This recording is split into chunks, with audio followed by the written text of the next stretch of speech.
ราะว่ามี FC หลายๆคนถามว่าอันนี้เป็นเรื่องจริงเนาะสอทเนาะที่เฮาเว้ามื้อนั้นเนาะแบบบ้านเฮานี่ถ้าเอาพัวกันแล้วนี่ผู้หญิงนี่ไปไสบ่ได้เนาะนอกออกจากบ้านบ่ได้ทุกคนนี่ เขาก่อนเด้ออ้าย มีแต่เฮ็ดเวียกเฮ็ดงานอยู่เฮือนอยู่ซ่านแบบมันผิดฮีตผิดประเพณี คือแบบถ้าเฮือนเฮาบ่สบายก็มีเฮือนแบบพี่น้องเฮาก็มีแบบที่ตอนนั้นเฮาอยู่นำกันเด้บัดนี้เฮาแยกกันแล้วก็คันเฮาเฮ็ดน่ะเขาเองบ่สบายเจ็บนั่นเจ็บนี่แบบถึกตายก็ตายเลย ในนั้นบ่แสดงว่าเจ้าเคยเห็นกับตาเนาะพี่น้องเจ้าเนาะ เขา เราไปสู้กับพวกบ้าหรือว่าเราไปสู้กับพวกเขา พวกเขา พวกเขาบ่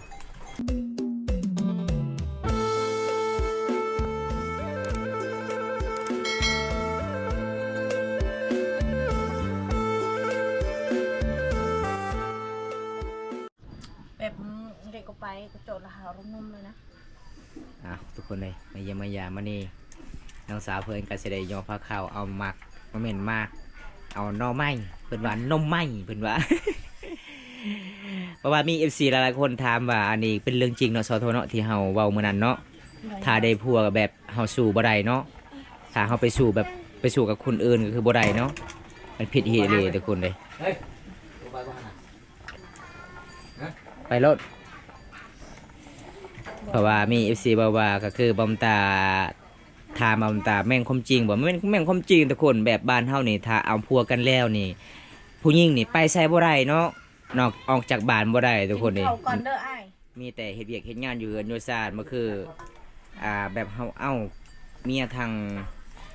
ผู้ไทยแบบเขาเจ้าก็ไปเที่ยวไปกินเหล้ากินเบียร์แบบเวลางานดอกบ้านเฮานี่บ่ได้ทุกคนเด้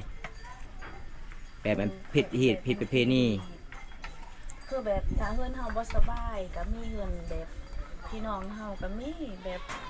ที่ตอนนั้นเฮาอยู่นำกันเด้บัดนี้เฮาแยกกันแล้วก็คันเฮาเฮ็ดน่ะเขาเองบ่สบาย โอ้ เจ็บนั่นเจ็บนี่แบบถึกตายก็ตายเลย ในนั้นบ่แสดงว่าเจ้าเคยเห็นกับตาเนาะพี่น้องเจ้าเนาะ เขา เราไปสู้กับพวกบ้าหรือว่าเราไปสู้กับพวกเขา พวกเขา พวกเขาบ่หลังจากนั้นก็คือเราเสียเลย เสีย โอ้ แบบคือแบบคนคือแบบคนที่แบบใหม่นะใหม่มาเอาใหม่มาตีนะมาพาดเอานะ โอ้แบบรุ่นปู่ย่าตายายเฮาที่จากไป แล้วก็บัดนี้เขาเจ้ามาทามเนาะเขาเจ้ามาตีเลย ตีแบบเฮาบ่เห็นเนาะนี่เนาะแบบตายบัดเดียวเลยคาที่เลย คือพี่ตีโมเมนคน พี่ตีเนาะโอ้ทุกคน คือแบบนั้นแหละเขาบอกแบบคื อันนี้ แบบ เป็นความเชื่อแต่ละประเพณีแต่ละชุมเผ่าบ้านเฮาเนาะนี่ล่ะทุกคนถ้าบ่ได้เมียชุมเผ่ามังกรปัสนาบุญเลยทุกคนเลยเมียก็คือเขาเจ้าก็บ่เคยไปเที่ยวคือเอื้อยบ่าวตากับน้องสาวบ่าวตาก็สิเอาพัวทางชุมเผ่าลาวลุ่มเพราะว่าเขาเจ้าว่าโอ้มันแปลกเลยทุกคนเอาเมียทางชุมเผ่ามังกรนี่ไปใส่บ่ได้เมียทุกคนมีแต่อยู่เฮือนอยู่ศาลแบบเฮายันผิดเหตุถ้าเฮาเฮ็ดสิ่งที่บ่ดีก็มีคนมาถามโลดทุกคนเลยมีคนมาถามนี่ก็คือคนมาถามกับวิญญาณเราทุกคนมีแบบคนที่จากไปในเฮือนในศาลเฮารุ่นปู่ย่าตายายเฮาเขายังคุ้มครองเฮาทุกคนเฮานับถือแบบประเพณีบ้านเฮาทุกคน เพราะว่าพี่น้องของสาวโทกับคนนึงแล้วไปกับพวกเขาเนาะแล้วก็ค่ายแต่เฮ็ดเราเองเนาะก็เฮ็ดเฮ็ดอยู่ในเฮือนในศาลแล้วเลยเนาะคันเฮาบ่ฮู้สุดว่าคันเฮาบ่ฮู้ทันนี่ก็คือเบิดแล้วเนาะเฮือนเฮาเนาะโอ้อันนี้เป็นเรื่องจริงเลยทุกคนในบ่แม่นบ่ตาก็จะได้สร้างคอนเทนต์เอาเลยทุกคนถ้าผู้ใดอยากเชื่อก็เชื่อผู้ใดบ่อยากเชื่อก็บ่เป็นหยังพี่น้องอันนี้เป็นความเชื่อแต่ละประเพณีทุกคน ก็คือได้ผัวแล้วถ้าบ่ได้ผัว ก็บ่เป็นหยังเนาะสุดว่าเขาเป็น ได้ผัวแล้ว เป็นผู้สาวผู้บ่าวนี่ไปใส่ก็ได้เนาะเนี่ยเนาะ ไป อ๋อคันเอาผัวเขาไปกับคนอื่นบ่ได้ทุกคน มีโลดคนมาถามเนี่ยทุกคนเลยบ่แม่นบ่มันตากับซอโทสร้างคอนเทนต์เอาก็คือมุ่งบ่าบ่มันตากับ่มันตาก็สิได้เห็นแล้วพี่น้องคันถ้าเขาจับได้หลายท่านค่ะบ่เป็นหยังนี่สมมุติว่าเฮาส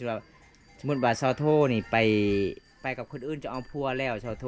ไปปึ๊บมื้ออื่นคือเฮาจับได้ละท่านเฮาก็แก้ได้เนาะเนาะเอาควายเอางัวมาแก้ได้บ่ ได้ ได้เนาะคันเฮาฮู้ทันเนาะคันเฮาบ่ฮู้ทันก็คือแล้วเด้อทุกคนต้องระมัดระวังพี่น้องก็เลยผู้สาวลาวชนบทชุมพรบรูมังกรนี่ถ้าเอาพัวนี่เอาไอ้หลีรอทุกคนที่เวียกเห็นงานเลยทุกคนส่วนหลายมีแต่พัวไปลินเนาะไปลินผู้สาวน้อย ผู้หญิงนี่บ่ค่อยเห็นบ่ค่อยมีทุกคนถ้าผู้ใดเฮ็ดสิ่งที่บ่ดีกับครอบครัวนี่แน่นอนเลยทุกคนเลยบ่รอดเลยเนี่ยแหละสาเหตุที่บอมตาบอกว่าถ้าผู้ใดได้เมียชุมพามองกองวาสนาบุญเลยทุกคน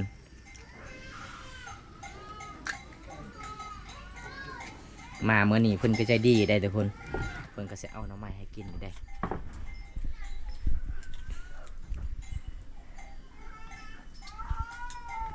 มื่อนี้อากาศร้อนเนาะคันพ่นเสาตกก็สิได้กินกุ้งเด้กุ้งทะเลอยู่บ้านเจ้าเด้ บ่มีแล้วสมมุติ บ่มีหรอบ่ ถ้ามันเป็นเอาได้ บ้านเฮานี่เห็นน้ำใหญ่ๆเว้าทะเลรถเนาะบัดอันนี้บ่แม่นน้ำทะเลเป็นน้ำเซละน้องเขาเอิ้นนะแต่บ้านเฮาเอิ้นน้ำทะเลโลดทุกคน เฮาบ่เคยเห็นน้ำทะเลเห็นน้ำตัวใดเนี่ยก็บอกทะเลโลดโอ้งามขนาดเลยสาวโทเด้อทุกคนในมามื้อนี้ได้เพิ่นก็สิได้ย่อผ้าขาวให้กินอีกได้คันเจ้าเอาพัวจะหน่อยถึงงานเฮาก็คือมิดจอยเลยได้บ่ม่วนเลยสาวโทบ่คือเจ้าเลยหลายๆคนที่เฮาเคยไปถ่ายเจ้าจะ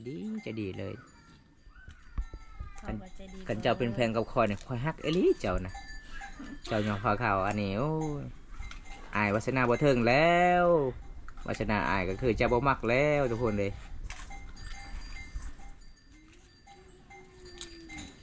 จบโอ้ยกันสัตว์นี่เห็นบ่ อาไว้เนี่ย ที่พ่อเพิ่นยังถามยังพาข่าวเดี๋ยวบ่ลูก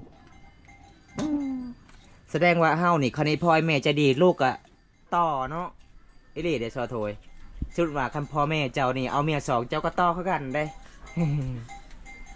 นั่นได้ ขอเฮาผู้สาวก็บ่ได้ไปเล่น หลังจากเอาแม่เจ้านะหักเดียวจะเดียวไอแม่คือกันไอแม่ก็บ่เคยไปกินเหล้ากินเบียร์บ่ไปลังงานดองบ่เคยเนาะ ไอ้แม่เฮาคนนั้นน้ำวันก็บ่กินซ้ำ โอ้บ่เคยกิน เอาอายก็เห็นอยู่เวลาอายไปหันเวลาอายซื้อน้ำหวานเบิ่งไปเขากินนั่นเขาบ่ได้กิน แบบเขาเจ้าคนตะกี้แต่ก่อนบ่เคยกินแบบของบ้านๆเนาะก็เลยบ่มักเลยทุกคน ขณะที่ตอนนั้นอายจากเบาอุดอนมาหาหันซื้อกุ้งแล้วซื้อปลาหมึกมากินเราบ่ได้กิน แล้วบ่อยากกินบ่เคยกิน บ่อยาก เออ บ่แซ่บ แนบของบ่มักเฮาบ่เคยกินเด้คืออยู่บ้านข่อยพี่น้องเขาบ่ตาบ่อยากกินน้ำตาลบ่อยากกินปีนัวเต็งนัวอายุราวประมาณ80ปียังบ่เฒ่าเด้ยังบ่เจ็บแอวเด้แล้วขุดดินยังแข็งๆเชย อันนี้ก็คือแบบเขาเจ้าแบบคนโบราณคนแต่เเก่าแก่ทุกคนเขาก็บ่ได้กินของหวานเลยทุกคนตอนนี้สาวโทเพิ่นก็สิได้ตำแจ่วให้กินอีกผักบัวภาษามังกรเด้ บ่ ผู้โบโอ้บัดผู้โบคือผักบัวเด้อทุกคนเพิ่นทำกับข้าวนี่เก่งน้องสาวโทคนงามบ้านแกงอะล่องเมืองน่องแข่งสนเขตแต่เสียดายสะพานไม่ไรบริเห็นแล้วทุกคนนำพัดไปแล้วพี่น้องเอ้ย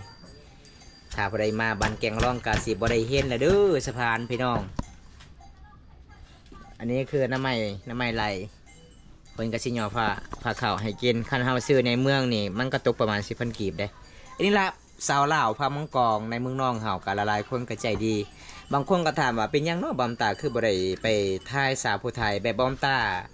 เป็นคนเผามังกรต้องอัปเดตสาวเล่าเผามังกรทุกคนประเพณีต้องชมเผามังกรบอมตาก็คือฮู้จักเกี่ยวกับประเพณีบ้านเฮาก็เลยบอมตาก็สิทายได้ทุกคน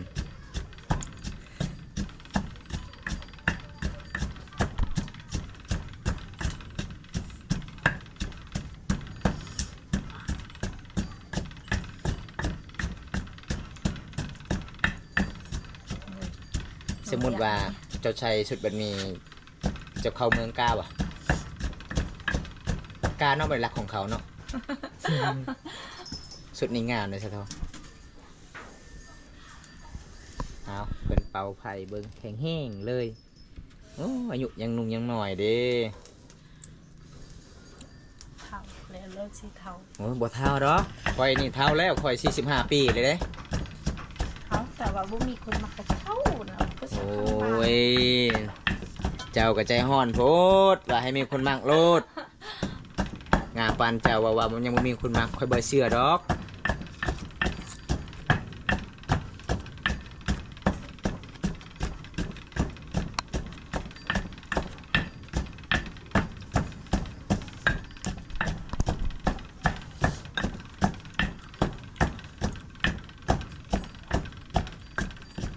เครื่องหนึ่ง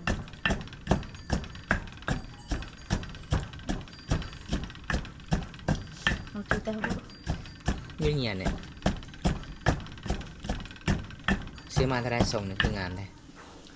2,500,000 2,500,000สั่งออนไลน์ป่ะ บอสซื้อเอานี่ค่ะ เขาเบิ่งนี่มึงสองนะสาวโถ ว้าว จะไปเก็บโลดอยู่หันเขาขายมือสองนะโต5,000 กีบ โอ้ยอันไปซื้อให้นะเขาสิฝากให้เจ้าเงิน50,000 มาเงินนะเขาจะซื้อให้ใครเงินตกแล้วคอยหาประกันบ่ได้เด้ใครเงินเฮียอยู่ข้างทางเด้ ต้องได้แบบนี้เลยได้ เออคอยซื้อมัดของกินแล้วก็บัดแล้วเงินเฮียแล้วบัดนี้ เดี๋ยวน้องสาวเพิ่นเด้อันนี้เพิ่นซื้อสีทงงามๆทุกคนปกติน้องนุ่งทรงมีแต่ขาใหญ่ๆสไตล์หยังก็เอิ้นนะขา สวยค่ะสปอร์ตOrang aku sana ya tak besok tak bertemer je. เงือไหม Tak ber aku mat.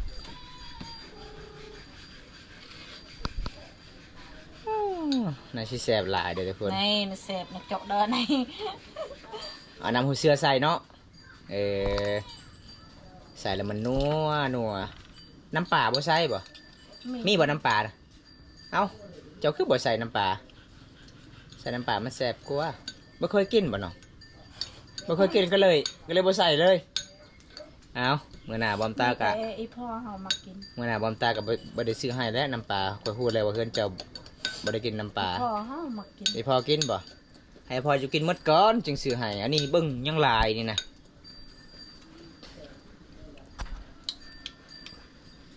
เป็นยังไงอร่อยอยู่บ่ มันเละบาย จางเกลือก็ใส่เกลือต่อบัดนี้อุ้ยเก่งสาวโทคนงามนี่เก่งเฮ็ดกินนะทุกคนเลย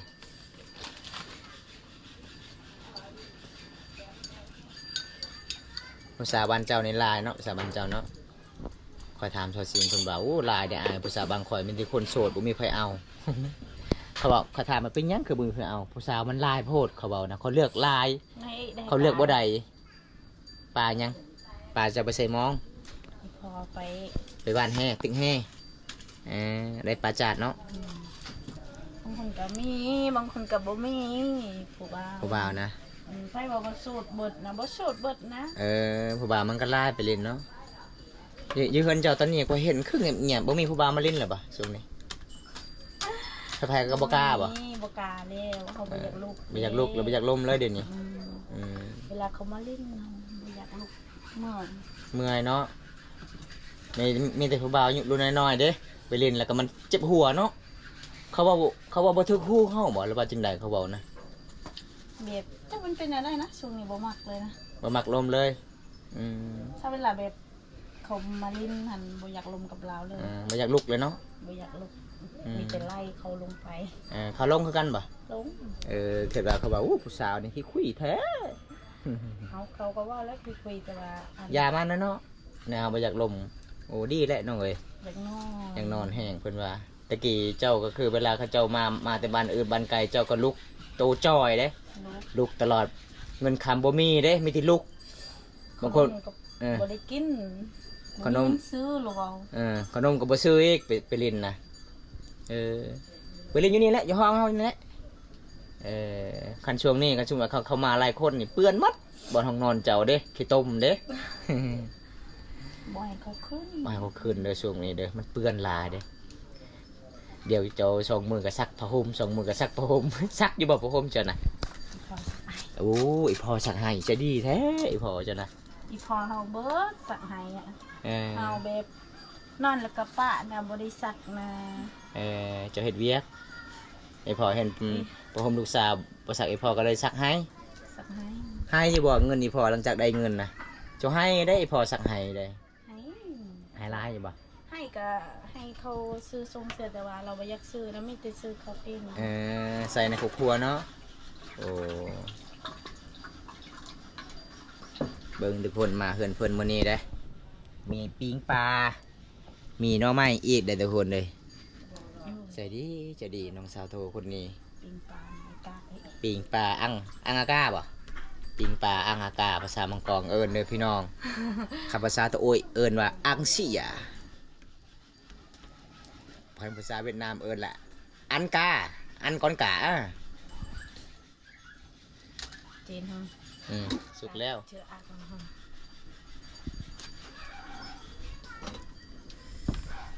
พอได้มาบ้านเซาโทนี่บ่อดข้าวบ่อดน้ำเลยทุกคนคนใจดีแห้งหลายเลยทุกคนเลยหลังจากคันน้องเอาผัวมือหน้าบอมตามาบ้านแกงร้องกับสิบ่คือบ่เสาโทแล้วทุกคนคันน้องเอาผัวก็คือเพื่อนอยู่นี่บอมตากับใครนี่มายามมายามน้องสาวเพิ่นครับบ่มีเงินบ่มีคำอยู่ซื้อนำมาหาเพิ่นก็ย่อให้กินเลยเด้อทุกคนคือมื้อนั้นบอมตาไปยังพยายามสาวไทยก็ใจดีได้สาวโทเพิ่นไปสอนกุ้งแล้วเพิ่นจิขอกินผู้เดียวบดโอ้โหว่าเจ้าเมื่อยลายในเสาถ่ายจะกินแน่เพิ่นว่าบ่ให้ไอกินโลดไอมาไก่แล้วว่าป้าใจดีมัดมึงเจ้านะไผ่นอนนำกันกับเจ้าใจดีมัดถ้วยเพิ่นเจ้าประมาณชั่นี้บ่มาลายเนาะ แต่ว่าบ่ได้เอาออก ขานาออกลายกับยานน้องเจ้าเล่นบ่นี่หลังจากเพิ่นก็สิได้เปาะเนาะเปาะเปลือกน้ำไม้แล้วเพื่อนก็จะได้ใส่ถ้วยใส่กระโตเพื่อนก็จะได้ย่อเลยทุกคนจะดีแท้น้องสาวเท่าคนงาม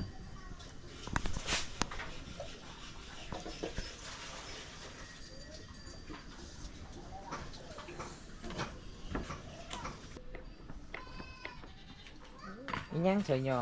ปลาคือหมดเลยสาวโถน้องจะเด็กน้องเจ้ากับซิกินนี่พ่อแม่กับซิกินเด้ เขากินไปแล้ว กินหมดแล้วโอ้แสดงว่าบ้านเฮานี่คันทาแขกคืนซ่านนี่เฮามีย่างเฮาต้องย่อให้แขกกินก้อนบ่ถ้าแขกกินหมดก็แล้วเลยคันแขกกินบ่หมดก็คือน้องก็สิกินตำล้างในนั่นบ่ทุกคนมันเป็นตามประเพณีสาวลาวพามังกรใจดีเด้อพี่น้องอันนี้น้ำล้างมือเด้อทุกคนเห็นบ่เพิ่นก็สิเอาน้ำล้างมือก่อนสิกินข้าวกินน้ำแล้วก็มีอาหารหน่อไม้ภาษาบ้านเฮาอาบังอันนี้ตำแจ่วภาษาคอยเอิญกลอเตี้ยวอันนี้อาหารป่าภาษาคอยเอิญจากาเอาพี่น้องเลยมีนำไผ่พร้อมภาษาคอยเอิญเด้ออันนี้ติ๊บข่าวภาษาคอยเอิญน่ะเขาดอยเด้อผมตาก็สิลืมแล้วเด้อทุกคนว่าภาษาลาวหลายเอิญMCนี่เด้อจ้ะมาเด้อกินข้าวนำกันเด้อมังกรเด้ไปว่าจังไดจะดอยบนโต๊ะโอ้เพิ่นว่าจะโดนบนโต๊ะด้วยจ้าคือกินข้าวเด้อทุกคนจ่าคือกินข้าวคือโดยเด้อกินข้าวน้ำกันก็คือจ่าโดยบนโต๊ะเด้อพี่น้องคอนึงเป็นยังโคเนิ่มแห้งโพดบ่เอาพี่น้องเอ้ยมื้อนี้ก็เพิ่นก็จะได้กินนี่ได้จะได้ย่อผ้าขาวมันเพิ่นจะได้กินเพิ่นก็จะได้ย่อผ้าขาวไปเมื่อใดก็จะดีเมื่อนั้นน้องสายเจ้าจะกินข้าวเอิ้นได้ไหมบ่เราเป็นแดงเอ้าเราหายังหันนะไม่อยากมาหยอกนะอยากกินหน่อไม้คอยเบิ้งเขามดเจ้าหย่อหาพี่เบิดเลยได้น้องเลยเบิดทางก็เลยเขากินข้าวแต่ว่านี่น้องเฮาก็กันเวลามาอันน้องเราเป็นข้าวก็กันแต่ว่าเขาเป็นแต่หน่อไม้ทุกคนอันนี้เป็นเรื่องจริงของละแต่ละชุมเผ่ามันบ่คือกันมอมตามากเขตชุมเผ่ามังกรกับชุมเผ่าตัวอ้ยเมืองน้องเฮากับมี2ชุมเผ่าเนาะเผ่าตัวอ้ยชุมเผ่ามังกรเขตบรูแล้วก็มีชุมเผ่าผู้ไทยแต่บอมตาบ่เคยถ่ายวิถีชีวิตชาวลาวเผ่าผู้ไทยบอมตาก็เคยได้ถ่ายวิถีชีวิตชาวลาวเขตชนบทเผ่าตัวอ้ยเผ่ามังกรแต่ใจดีที่สุดก็คือเผ่ามังกรหลายทุกคนแต่ละคนแต่ละเฮือนเฮาเดินทางเขาเจ้าต้องยอมพระเขาแต่ชุมเผ่าตัวอ้ยนี่เขาทานแบบนี้เลยโทษเพียงเขาเลยบ่อ้ายคันเขาแล้วเขาไม่ได้ย่อเลยเดี๋ยวง่ายๆเลยคือบ้านเฮาเนี่ยคันเขาว่าแล้วก็ยังย่อเนาะเป็นประเพณีทุกคนเลยแบบการเฮาย่อพาเขานี่แบบแขกมาเฮือนมาศาลแบบเฮาหาเงินหาคำก็คือเงินเข้ามาเด้อทุกคนเป็นความเชื่อเอากินข้าวแล้วก็คือเมื่อนี้บอมตากะสิได้มากินข้าวอยู่เฮือนน้องคือกันเลยทุกคนเลยเบิ่งอาหารแซ่บๆมาเด้อพอได้จะกินเลยทุกคนนี่แซ่บๆเลยคนงามเฮ็ดอาหารแล้วอาหารเอาใหม่คนเลยหลังจากที่น้องย่อพาเขาให้กินโอ้จะดีเลยน้องสาวโถคนนี้เลยทุกคนเลยเพื่อนสายบ้านซองน้องประมาณชั่นี้เลยเพราะว่าน้องกับซิมีน้องไม้มีปลาเพิ่งก็จะได้ย่อ น้องสายเพิ่นยังบ่ทันกินข้าวกับน้องสาวพระเจ้าก็สิย่อให้แขกกินก่อนนี่ละพี่น้องเอ้ยสาวลาวผ่ามังกรก็จะดีเป็นยังไงสาวโทเจ้าเว้าเงาอีหยังบ่มีคนเสร็จลิ้นนำเลยช่วงนี้นะเป็นหยังคือบ่มีคนเสร็จลิ้นนำเลยยันเจ้าบ่ได้ตอบเข้าบ่ฮ่า อ๋อ ยังเขาติดภารกิจหลายก็เลยเขาเจ้ากับบริษัทหาเพราะว่าช่วงนี้การบ้านทางผู้ใดก็มีน้ำท่วมหลายนี่น้องเลยโจก็เห็นบอกข่าวบ่เห็นเนาะมือสิโปนก็ไปบ่ได้เลยน้ำท่วมตลอดเลยทุกคน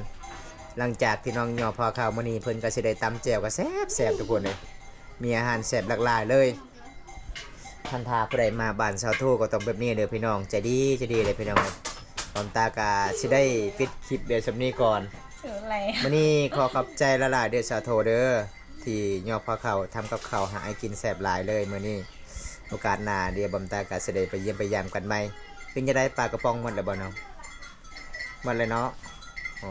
เอาทุกคน กระป๋องยังเหลือแต่ซองยังจาง 3ปอง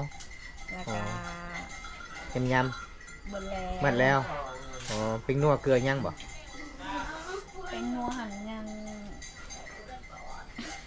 ยังหนึ่งทงเอาทุกคนเดี๋ยวบำตากะแทดขอกรากเบิกมันน่ะเตะดีคำบานน่ะอัดช่องเตะดีเอาทุกคนมานี่กับบอมตากะเดี๋ยวหอบนาเดี๋ยวบอมตากะชิจัดอีกตามคำข้อผู้ใหญ่จะดีจากประเทศไทยเสือให้น้องส่วนน้องบ่มีอาหารกินช่วงนี้กินแต่ดอกไม้น้องมีน้ำไม้น้องก็สิได้ย่อให้บอมตากินทุกคนวันนี้บอมตารู้สึกดีใจหลายได้พอผู้สาวสวยทั้งใจดีเลยพี่น้องบอมตากะมาบ้านเสาโทกับบ่ผิดหวังว่าจะเป็นอีพ่อแม่ของเพิ่นก็ใจดีหลายเด้บอมตากะสิได้ปิดคลิปไว้สำนี้ก่อนบ่ได้รับชมคลิปนี้แล้วกะนอนหลับได้เงินตื่นนอนหลับได้เงินหมื่นตื่นนอนได้เงินแสนเลยทุกคนเลยสุขภาพแข็งแรงตลอดไปเด้อพี่น้องบ่ว่าจะเป็นพี่น้องเฮาในประเทศและต่างประเทศขอให้อยู่ดีมีแรงขอให้ร่ำให้รวยขอให้อายุมันคนยืนพอได้รับชมคลิปนี้โอกาสหน้าเดี๋ยวบอมตาก็สิได้เยี่ยมยามกันใหม่น้องสาวโทโดนเท่านึงไปเยี่ยมไปยามทุกคนบ๊ายบายเด้อสาวโทบ๊ายบาย